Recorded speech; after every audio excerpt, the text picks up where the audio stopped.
గ్రంథం బైబిల్లో నుండి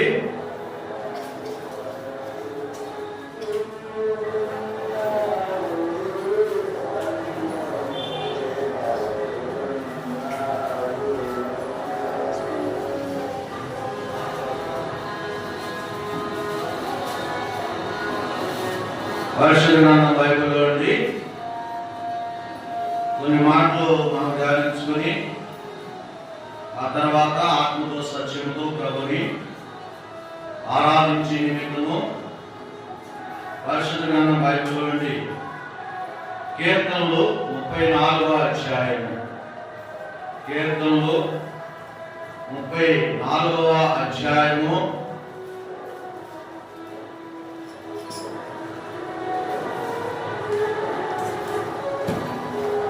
మొదటి వచనాన్ని కలిసి చదువుకుందాం.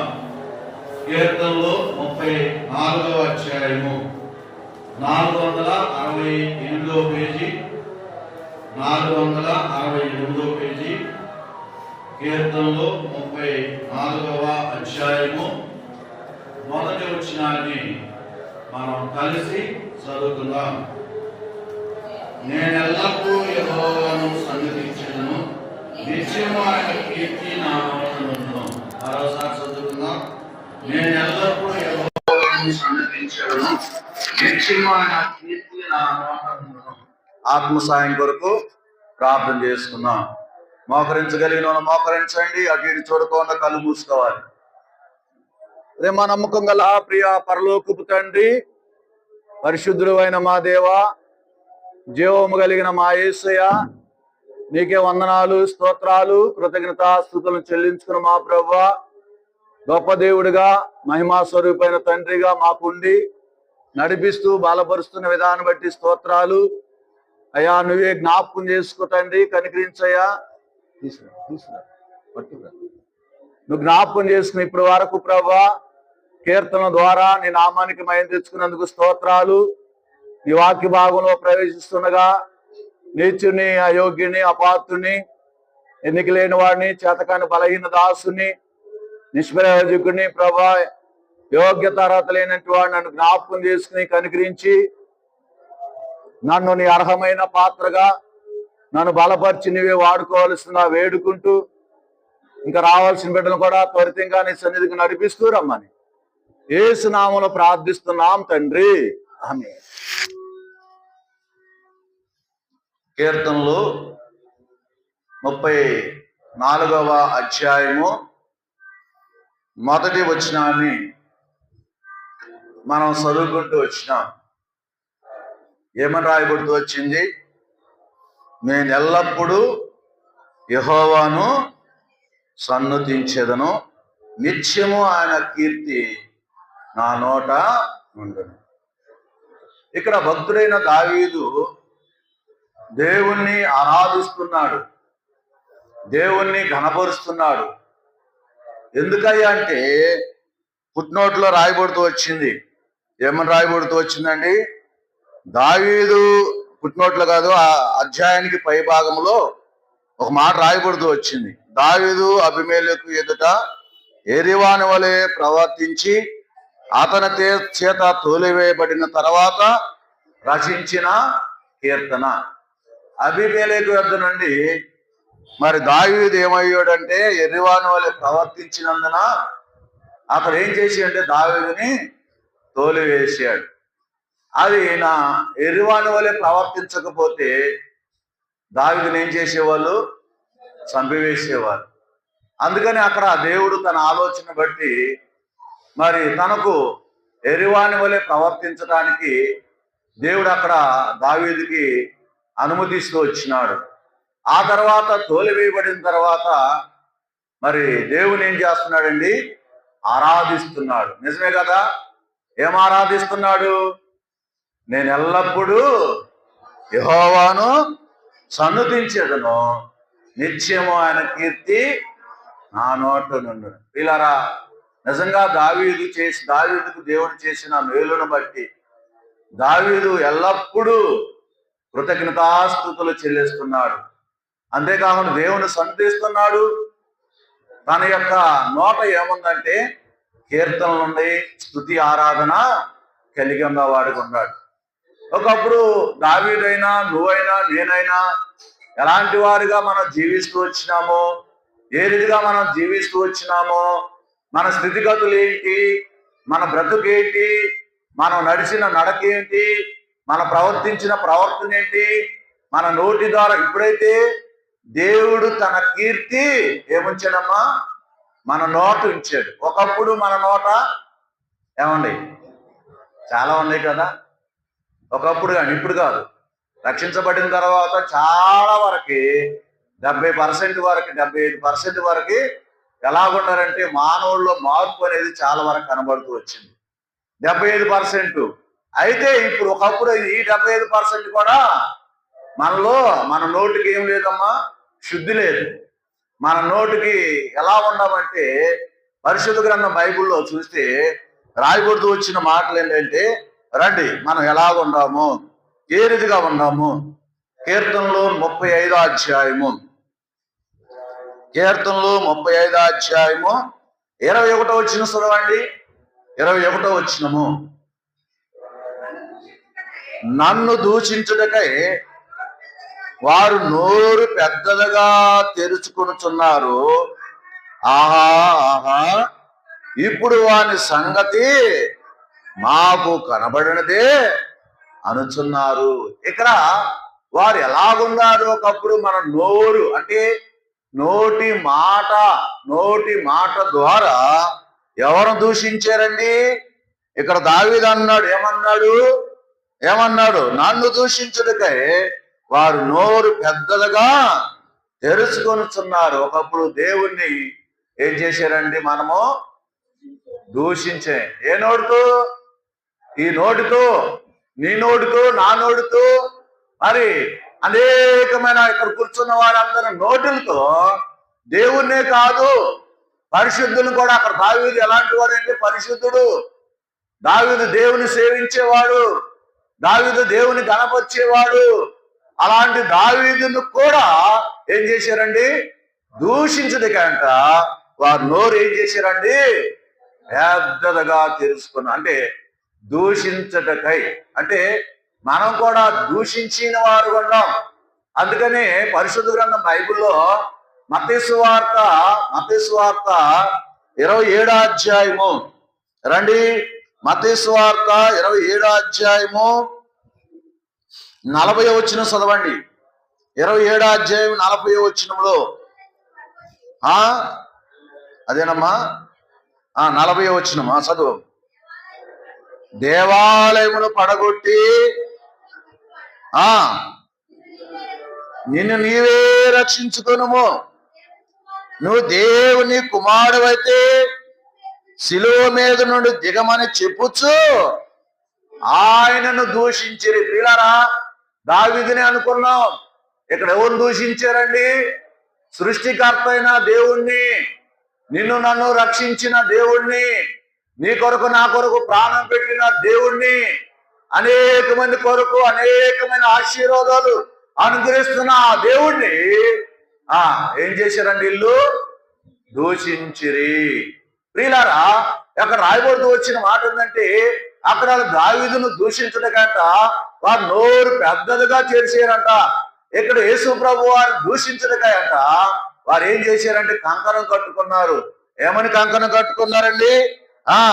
మరి ఏమని కంకణం కట్టుకున్నారు?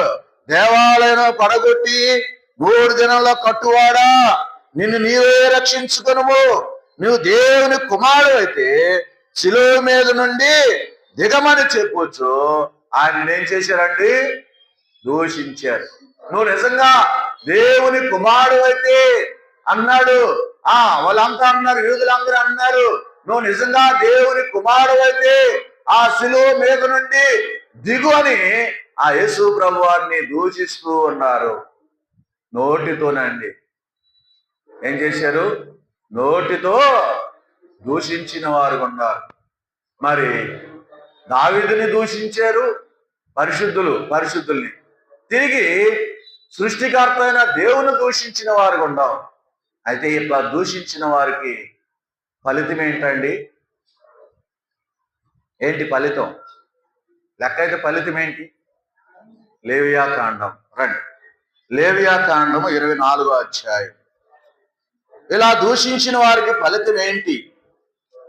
లేవియా కాండము 24వ అధ్యాయము లో ఒక మాట రాయబడుతూ వచ్చింది. ఏమని రాయబడుతూ వచ్చింది? 16 వచనము, 24వ అధ్యాయము 16 వచనం చదవండి. యెహోవా నామమును దూషించువాడు మరణ శిక్ష నందవలెను, సర్వ సమాజము రాళ్లతో అట్టి వాణ్ణి సావగొట్టవలెను. పరదేశీయే గాని స్వదేశీయే గాని యెహోవా నామమును దూషించిన యెడల వానికి మరణ శిక్ష. లెక్కైతే నువ్వు నేను కూడా ఒకప్పుడు ఏం చేసామంటే యేసుక్రీస్తు ప్రభువారిని దూషించాం. ఒకప్పుడు పరిశుద్ధులు కూడా ఏం చేసామండి? దూషించాం. నువ్వు ప్రార్థనకి వెళ్ళే మనిషివా?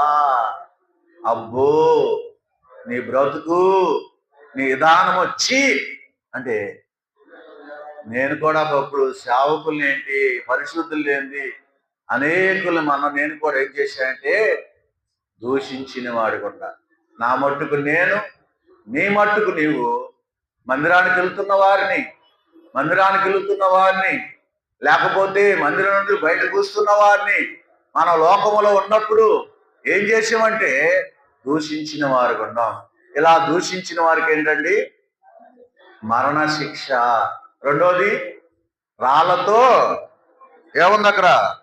సర్వ సమాజము రాళ్లతో అట్టి వారిని సావగొట్టవలెను. లెక్క అయితే మరణ శిక్షకు పాత్రులమి లెక్క. మరణ శిక్షకు పాత్రులమి. నిజంగా మనం దూషించిన వారు ఉన్నప్పుడు యేసుక్రీస్తు నామాన్ని దూషించి ఆయన్ని ఎగతాళి చేసినప్పుడు మనము కూడా మరణ శిక్షకు పాత్రులమి. మనలో ఎవరన్నా లేరా యేసుప్రభు వారు దూషించిన వారు నీలో నాలో లేరా? ఒకప్పుడు అంటే ఉన్నారు. నేను ఉండా, నువ్వు ఉండవు. యేసుప్రభుని ఎరక ముందు, యేసుప్రభు అంటే తెలియక మునుపు, యేసుప్రభు అంటే అడుగు జాడలు ఆయన విధానము తెలియక మునుపు అనేకమైన వారిని దూషించి అనేకమైన వారిని ఎగతాళి చేసి ఆయన నామాన్ని దూషించిన వారు ఉన్నాం. అయితే అట్టి వారు మరణ శిక్షకు పాత్రులు. రెండోదిగా మన నోటితో మనం ఇంకేం చేశాము? రండి పరిశుద్ధ గ్రంథం బైబిల్లో కీర్తనలు 10వ అధ్యాయము, కీర్తనలు 10వ అధ్యాయము ఒక మాట రాయబడుతూ వచ్చింది. 7వ వచనం చదవండి అమ్మా. 10వ అధ్యాయము 7వ వచనము. వారు నోరు శాపముతోనూ కపటముతోనూ వంచనతోనూ నిండి ఉన్నది, వారి నాలుక కింద చేటును పాపము ఉన్నది. చూడండి, ఈ నోటి ద్వారా మనం ఏం చేస్తూ వచ్చినామో ఒకప్పుడు అంటే మన నోట్లో ఎప్పుడు కూడా ఏముండేదండి? శాపము. రెండోది కపటము. మూడోది వంచడం. ఆ వ్యక్తిని పదే పదే వంచడం. ఆ వంచిన వారి ఉండం. ఏసేపుని పొద్దుపరి బాగా ఏం చేసిందని పదే పదే వంచిస్తూ వచ్చింది. నువ్వు నా దగ్గర రావాలని ఆ రీతిగా మరి అంటూ వచ్చినప్పుడు మరి దేవుని యొక్క విధానంలో ఎలా ఉంటామంటే ఆ వంచిన వారుగా మనముంటూ వచ్చినాం. నిజంగా మనలో శాపం అనేది ఉంది, రెండోది కపటం అనేది ఉంది, మూడోది వంచనతో. ఇలాంటి ప్రజలుగా మనం జీవిస్తున్నాం, ఇలాంటి జీవితాన్ని జీవిస్తున్నాం. ఎప్పుడు మన నోట శాపం ఉండేది, ఎప్పుడు మన నోట కపటం ఉండేది, ఎప్పుడు మన నోట వంచనతో జీవించిన వారు ఉన్నాం. ఎలాంటి దుర్మార్గమైన పాపపు జీవితంతో జీవించి లేకపోతే ఆ కపటముతో ఉన్న వారి, శాపముతో ఉన్న వారికి, వంచనతో ఉన్న వారికి దేవుడు ఏం చేస్తాడంటే అటు వారందరూ కూడా అక్కడ కింద ఏం రాయబడిందమ్మా? వారి నాలుక కింద చేటును పాపము. ఏమన్నండి? నాలుగు కింద ఎప్పుడు అంట ఎప్పుడేముందంటే చేటును పాపం. అందుకని ఈ పాపం వల్ల మానవుడు ఏమైపోతున్నాడండి? ఈ పాపం వల్ల మానవుడి జీవితం ఏమైపోతుందండి?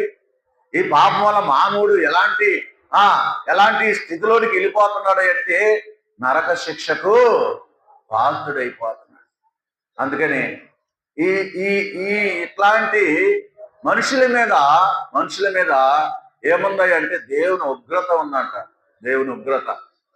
అయితే ఈ శాపానితో కపటంతో వంచనతో జీవిస్తున్న వారిపైన నేను తర్వాత చూతాను, వారు ఎలాంటి వారుగా దేవుడు చేసినాడో తర్వాత చూతా. ఇది రెండోది.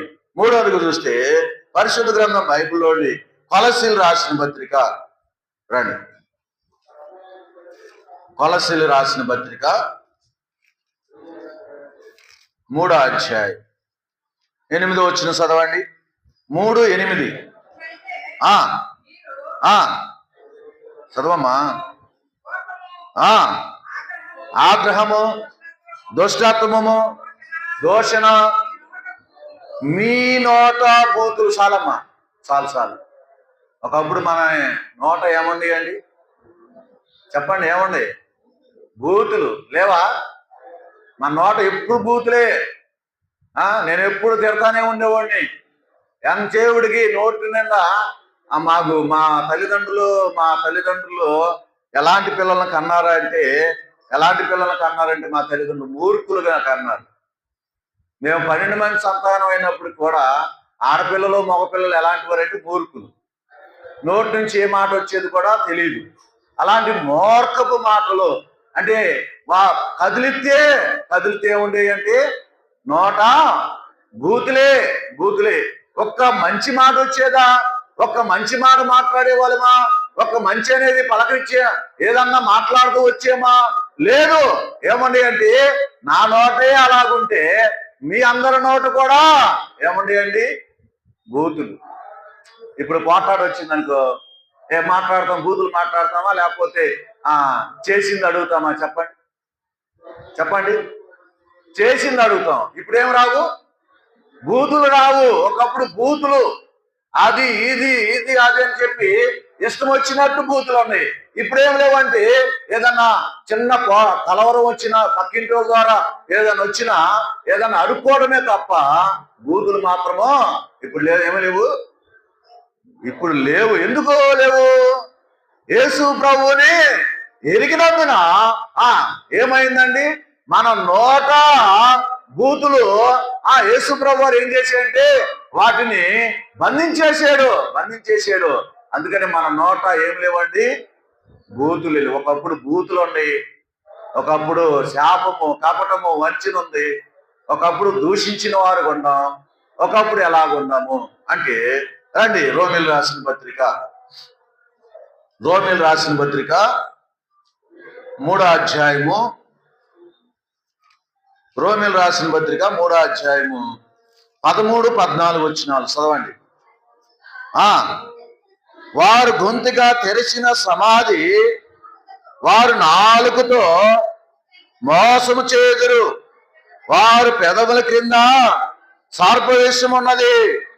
వారు నోటి నిండా శపించడయో బాగయో ఉన్నది. ఇక్కడ రాయబడుతూ వచ్చిన మాట 13 వచ్చిన ప్రాముఖ్యమైన మాట ఏంటంటే ఏముందమ్మా? కాదు 13 వచ్చినమ్మా. ఏముంది? వారు గొంతుగా తెరిచిన సమాధి తమ నాలుకతో ఏం చేశారండి? మన మాట్లాడే మాటల్లో కూడా ఏముంది అంటే మోసం ఉంది. ఎంతమందిని మోసం చేసామండి మనం? ఎక్కడెక్కడ మోసం చేసాం? ఒకప్పుడు మోసపోయటం కాదు, మోసమే చేసాం. అనేకులు మోసం చేసాం. ఈ మోసపు మాటలంట మన నాలుకతో మోసపు మాటలు మాట్లాడుతూ వచ్చినాం. ఎంతమందిని మోసం చేసామో నేనైనా, నువ్వైనా, ఎవరైనా లోకములో ఉన్నప్పుడు ఈ మోసపు మాటలు ఈ నాలుగుకు ఎప్పుడు కూడా ఉంటూ ఉంది. అలాంటి మనల్ని దేవుడు ఏం చేసిండు ఇప్పుడు? 34వ కీర్తన మరలా రండి, మొదలు వచ్చింది. 34వ కీర్తన మొదలు వచ్చినాం. నేను ఎల్లప్పుడూ యెహోవాను సన్నుతించెదను, నిత్యము ఆయన కీర్తి నా నోట నిండును. పాట కూడా ఉందండి, మన పాట కూడా ఉంది, వేరే సహవాసంలో కూడా పాట ఉంది. ఏం పాట అండి? నేనెల్లప్పుడు యెహోవాను సన్నుతించెదను, నిత్యము ఆయన కీర్తి నా నోట నుండును. నేనెల్లప్పుడు యెహోవాను సన్నుతించెదను, నిత్యము ఆయన కీర్తి నా నోట నుండును. అంతా నా మంచికే ఆరాధన యేసుకే, అంతా నా మంచికే తన చిత్తమునకు తల వంచి. ఆ పాట భలే ఉండిద్దండి. నాకు ఆ పాట అంటే పద్దాకు పెట్టుకుని వింటానే ఉంటా. మన పాట కూడా ఉంది. ఏం పాట అండి? ఏం పాట అది? సన్నుతించెదను ఎల్లప్పుడు. ఆ పాట కన్నా నేను ఇప్పుడు పాడిన పాట ఎంతో నాకు సంతోషంగా ఉండేది. నిజంగా నేను ఎల్లప్పుడూ యెహోవాను సన్నుతించెదనంటే, ఒకప్పుడు నా జీవితం ఏంటి, నా నోటి నుండి ఏముండయి, నా నోటితో ఏం మాట్లాడుతూ వచ్చినాను, నా నోటికి అద్దు పొద్దు లేకోకుండా జీవిస్తూ వచ్చినాను. ప్రభువా, ఇంత నోటి గల లోక సంబంధమైన నోటితో ఉన్న నన్ను అయ్యా నీ యొక్క వాక్కును నాకు అనుగ్రహించి నా నోట ఏముంచేవండి? ఏముంచేవు? కీర్తన ఉంచేవా. నిజంగా ఎంత ధన్యులు అండి మనము. ఏ కీర్తన ఉంచాడు? 40వ కీర్తన 3వ వచనం ఏం రాయబడింది? 40వ కీర్తన 3వ వచనము ఏమని రాయబడింది? తనకు సూత్ర రూపముకు క్రొత్త గీతము దేవుడు, మన దేవుడు నా నోట నుంచేను. ప్రియులారా, ఏమని రాయబడుతూ వచ్చిందంటే, తనకు స్తోత్ర రూపముకు కొత్త గీతమును దేవుడు ఏం చేశాడు? నా నోట నుంచెను. ప్రియులారా, ఒకప్పుడు ఈ గీతాలు ఉంచాడు. ఏ గీతాలు? సియోని గీతాలు ఉంచాడు. దేవుని పాటలు, ఆయన కీర్తి, యేసు నామాన్ని కీర్తించే మాటలు, గణపరిచే మాటలు, ఆయన నామాన్ని ఆ పాటలతో వర్ణించే ఆ పాటలు. ఎలాంటి పాటలు అంటే అలాంటి పాటలు. ఒకప్పుడైతే ఏ పాటలు ఉండేవి అన్నమాట? సినిమా పాటలు ఉండేవి, బూతులు ఉండేవి, అనేకమైన రకరకాలుగా ఈ నోటితో ఆ రీతిగా పాటు వచ్చి. ఇప్పుడైతే ఏ మాటలు ఉంచాడంటే, ఏ పాటలు ఉంచాడు, ఏ మాటలు ఉంచాడంటే దేవుని పాటలు ఉంచాడు. నోట ఏముంచాడు? దేవుని మాటలు ఉంచాడు. ఇంత గొప్ప దేవుడు అండి. నిన్ను నన్ను రక్షించుకోవడానికి ఆయన ముందు ఒక మాట చెప్పలేకపోయా.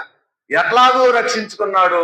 ఈ కీర్తన మన నోట ఎట్లా వచ్చిందని అది చెప్పలేకపోయాను. అది కూడా ముందు, దానికంటే ముందు, ఇప్పుడు చెప్పిన దానికంటే ముందు అసలు ఈ కీర్తన, ఈ నోట, ఈ కీర్తన మనకి ఎక్కడి నుంచి వచ్చింది, ఈ క్రొత్త గీతం ఎక్కడి నుంచి వచ్చిందా అంటే మత్తయి సువార్త 1వ అధ్యాయం 21వ వచనంలో ఏమని రాయబడిందమ్మా? చదవండి. ఆమె ఒక కుమారుని కనును, తన ప్రజలను వారి పాపముల నుండి ఆయనే రక్షించును గనుక ఆయనకి యేసును. ఇక్కడ ఏం రాయబడుతూ వచ్చిందండి? ఆమె ఒక కుమారుడును, తన ప్రజలను. అంటే తన ప్రజలు ఎక్కడున్నారు? తన ప్రజలు పాపంలో ఉన్నారు. ఎక్కడున్నారండి? తన ప్రజలు ఎక్కడున్నారు? పాపంలో ఉన్నారు. పాపములో ఉన్న ప్రజల కోసము ఏం చేశాడండి? పాపముల నుండి, వారి పాపం నుండి ఆయనే రక్షించెను. అమ్మా, ఎవరు రక్షించాడు ఈ పాపం నుండి? దేనరాజాన్ని రక్షించాడా? కోటను రక్షించాడా? ఇక్కడ కూర్చొని పెద్ద వయసు వాళ్ళందరూ నిన్ను రక్షించారా? ఎవరు రక్షించలా? నిన్ను రక్షించింది ఎవరు? నీ కొరకు నా కొరకు ప్రాణం పెట్టింది ఎవరు? నిన్ను నన్ను ప్రేమించింది ఎవరు అంటే సృష్టికర్త అయిన దేవుడు, సర్వాధికారి అయిన దేవుడు, సర్వ సృష్టికర్త అయిన దేవుడు, ఉన్నవాడు, అనువాడు, జీవించేవాడు, మృతుడే, యుగయుగములలో సజీవుడైనా ఆ దేవుడు ఏమిచ్చాడండి? రక్షణ. ఏమిచ్చాడమ్మా? నిన్ను నన్ను ఏం చేశాడు? రక్షణ అనుగ్రహించాడు.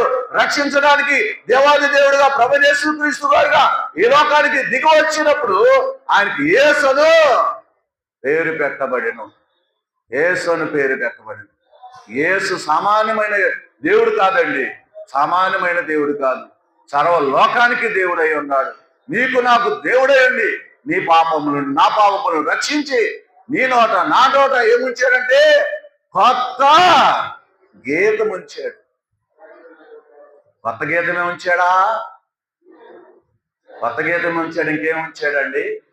రండి పరిశుద్ధ గ్రంథం బైబిల్లో అండి రాయబడుతూ వచ్చిన మాట ఏంటంటే కీర్తనలు నిర్గమాకాండం, క్షమించండి, నిర్గమాకాండము 13వ అధ్యాయం 9వ వచనం. నిర్గమాకాండము 13వ అధ్యాయం 9వ వచనం చదవండి. యెహోవా ధర్మశాస్త్రము నీ నోట నుండినట్లు బలమైన చేతితో యెహోవా ఐగుప్తులో నిన్ను బయటికి రప్పించనుటకు ఈ ఆచారము నీ చేతి మీద నీకు సూచనగాను నీ కన్నుల మధ్య జ్ఞాపకార్థంగా ఉండను. పిల్లరా, ఇంకా రాయబడుతూ రెండవ మాట వచ్చేసరికి మొట్టమొదట ఏముంచాడంటే ఆయన కీర్తన మన నోట ఉంచి వచ్చినాడు. రెండోది ఏం రాయబడుతూ వచ్చింది? యెహోవా ధర్మశాస్త్రమును నీ నోట ఉండునట్లు. అమ్మా, యెహోవా వాక్యం, ధర్మశాస్త్రం అంటే దేవుని వాక్యం, ఆయన వాక్యం ఉండునట్లంట. నిన్ను నన్ను ఎక్కడి నుంచి తీసుకొచ్చాడండి? ఎక్కడి నుంచి తీసుకొచ్చాడు? బలమైన చేతితో ఐగుప్తులో అంట ఎక్కడ తీసుకొచ్చాడు? బయటికి రప్పించాడు. ఏముంచాడండి? చెప్పాలి, ఏముంచాడు? ఏంటి చెప్పట్లేదు? పిల్లలని చూస్తున్నారా? ఎట్లా ఆడుకుంటున్నారు చూస్తున్నారా? మీరు వాక్యం ఎంటాకు వచ్చారు, దిక్కులు చూస్తాక రాదు వచ్చింది. ఎన్న వాక్యాన్ని ఒకసారి రెండుసార్లు చెప్పేటప్పుడు అది చెప్పటానికి గ్రహింపు ఉండాలి, ఆలోచన ఉండాలి. అలా ఉంటేనే మనం చెప్పగలుగుతాం, కానీ లేకపోతే చెప్పలేం. మొట్టమొదటి ఏముంచాడు?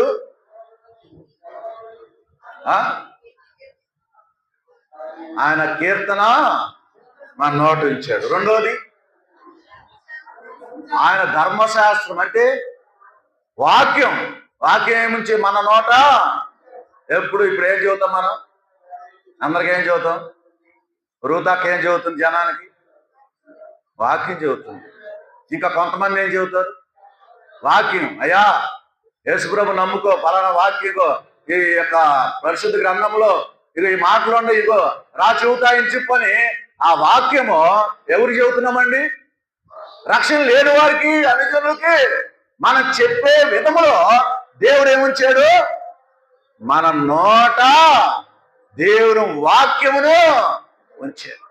చూసారా? ఆయన నీకు నాకు ఒక కీర్తన అనుగ్రహించడం, కీర్తన పాడే విధంలో అనుగ్రహించడమే కాదు, కానీ ఆయన వాక్యాన్ని కూడా నీ నోట నా నోట ఉంచడకంట బలమైన చేతి ఉపయోగించాడంట. ఆయన ఏ చేయి ఉపయోగించాడండి? బలమైన చేయి. సామాన్యమైన చేయి కదండి. మన బలమైన సాలు. మన ఇక్కడ ఉన్న వాళ్ళందరూ బలం ఏమాత్రం కూడా సాలదు. ప్రపంచంలో ఉన్నవారి బలమంతా మాత్రం కూడా చాలదు ఆయన బలం కిందమా. ఏ బలం కూడా ఎవరి వల్ల కానే కాదు. అంత బలముతో ఏం చేశాడంటే నిన్ను నన్ను బయటకు తీసుకొచ్చి ఆయన వాక్యాన్ని మన నోట ఉంచాడు. మూడవదిగా రండి, రెండవ దినవృత్తాంతాల గ్రంథము 29వ అధ్యాయము 27 నుంచి చదవండి. 27 వచనం నుండి. రెండవ దినవృత్తాంతాలు 29వ అధ్యాయము 27 వచనం నుండి. బలిపీఠం మీద దహన బలులు అర్పించుడని హిజ్కియా ఆజ్ఞాపించెను. దహన బలి అర్పణ ఆరంభమవుతూనే బోర్లు ఊదుతోనూ ఇశ్రాయేలు రాజు అయిన దావీదు చేయించిన వాద్యములు వాయించుటలోను యెహోవాకు స్తుతిగానము ఆరంభమైన సర్వ సమాజము ఆరాధించుచుండెను, గాయకులు పాడుచుండెను, బోర్లు ఊదువారు నాదము చేయుచుండిరి. దహన బలి అర్పణ సమాప్తమగు వరకు ఇదంతయు జరుగుచుండెను. వారు అర్పించడం ముగించిన తర్వాత రాజును అతనితో కూడిన వారందరూ తమ తలలు వంచి ఆరాధించిరి. ఏముంచారమ్మా ఇప్పుడు? ఆరాధన. మన నోట ఏముంచాడంటే ఆరాధించటము. ఇప్పుడు వచ్చిందా? అర్థమైందా? యేసు ప్రభు వారు మన నోట ఏముంచాడంటే కీర్తన, స్తుతి. రెండోది ధర్మశాస్త్రం వాక్యాన్ని ఉంచాడు. మూడోది ఆరాధన, ఆ నామాన్ని కనపరచడానికి, ఆయన నామాన్ని హెచ్చించడానికి, ఆయన నామాన్ని పూజించడానికి. అందుకని ఉదయాన్ని లేవగానే ఏం చేస్తామని మనం ఏం చేస్తాం? ఆరాధన చేస్తాం. ప్రభువా, రాత్రి అంతా కాపాడేవయ్యా, నువ్వెంత గొప్ప దేవుడు అయ్యా అని చెప్పి ప్రభువుని మనం ఆరాధించి కనపరిచేవారు కొంటాం. అలాంటి ఆరాధన దేవుడు మనకు అనుగ్రహించాడు. ఇంకా అనేకమైన అనుగ్రహిస్తూ వచ్చినాడు, కానీ చవటానికి సమయం లేదు కనుక మనము ఈ మూడంతల యుద్ధంలో దేవా నన్ను జ్ఞాపకం చేసుకుని నా పాపముల నుండి ప్రభా నన్ను రక్షించడానికి లోకానికి వచ్చి ప్రభా నన్ను రక్షించుకుని అయ్యా నా నోట నీ కీర్తనిచ్చావు, అయ్యా నా నోట నీ ధర్మశాస్త్రం ఇచ్చావు, నా నోట నీ ఆరాధించే ధన్యత. అందుకని ఆయన ఆరాధించువారు ఆత్మతోనూ సత్యముతోనూ. అలాంటి విధంలో దేవుడు నిన్ను నన్ను సిద్ధపరుచు వచ్చిన ఆ గొప్ప దేవుడిని మనం ఏం చేద్దామండి? ఆరాధిద్దాం. ఒకప్పుడు మన నోట ఏముంది చెప్పండి? ఇప్పుడు చెప్పాలి. మనం మొదటికి వచ్చా దోషించటం. ఎవరిని దూషించాం? దేవుణ్ణి, పరిశుద్ధులను కూడా దూషించాం. రెండోది నాకేం వినపడతలా,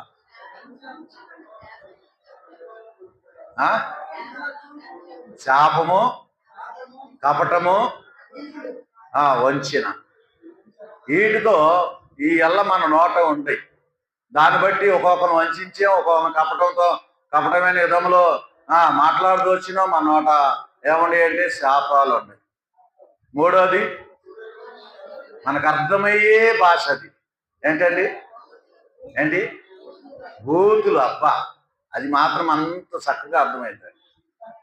బూతులు, అంతేనా? సరే. నాలుగోది మోసం. ఏం చేస్తున్నామండి? నాలుగుతో ఏం చేసామో మోసం చేసి. అలాంటి వారికి ఇప్పుడు ఏమి ఇచ్చాడు దేవుడు? కీర్తన. నోటిని ఏం చేశాడమ్మా? తన శిలువ రక్తము చేత నోటినే కాదు, శిరసు మొదలుకుని సిరిపాదం వరకు మనలో ఉన్న పాప జీవితాన్ని అంతా మార్చివేసి మన నోట తన కీర్తన ఉంచాడు, మన నోట ధర్మశాస్త్రం ఉంచాడు, మన నోట ఆరాధన ఉంచాడు. ఈ మూడు ఆశీర్వాదాలు మనకు అనుగ్రహించి ఆయన కలవరి శిలువలో ఏమయ్యాడమ్మా? బలి అవుతాడు.